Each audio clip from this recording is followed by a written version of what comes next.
ఒక ఊరిలో నలుగురు స్నేహితులు ఉన్నారు. వారు విజ్ఞానంతో పాటు తమ పోషణ కోసం ఇతర కళలను నేర్చుకోవడానికి బయలుదేరారు.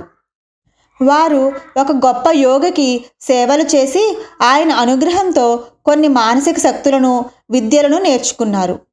నలుగురిలో ఒకడికి విరిగిన ఎముకలను జతచేసే శక్తి అబ్బింది. రెండోవాడు తగిలిన గాయాలను మాన్పించే శక్తిని నేర్చుకున్నాడు. మూడోవాడు రక్తనాళాలలో రక్తాన్ని ప్రసరింపజేయగల నేర్పును పొందాడు. నాలుగవవాడు ప్రాణం పోసే విద్యను సాధించాడు. ఈ నలుగురు 4 దివ్య శక్తులను పొందగలిగారు. ఆ తరువాత గురువుగారి వద్ద సెలవు తీసుకుని వారి ఇంటి ముఖం పట్టారు. ఊరు చేరడానికి అడవి గుండా పోవలసి వచ్చింది. క్రూర మృగాలకు ఆలవాలమైన ఆ అడవిలో నలుగురు కలిసి ఒక చచ్చిన సింహాన్ని చూశారు. తమ శక్తులను ఉపయోగించి ఈ సింహాన్ని బ్రతికించాలనే కోరిక వారిలో కలిగింది.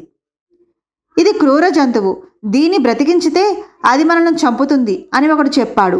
అందుకు ఇంకొకడు, మనము దీన్ని బ్రతికించాము కాబట్టి మనల్ని ఏమీ చేయదు అని పని ప్రారంభించాడు. ఈ సింహాన్ని బ్రతికించితే అది మనల్ని చంపుతుంది అన్నవాడు చచ్చిన సింహం ఎముకలను జోడించి పక్కనే ఉన్న చెట్టు ఎక్కి కూర్చున్నాడు.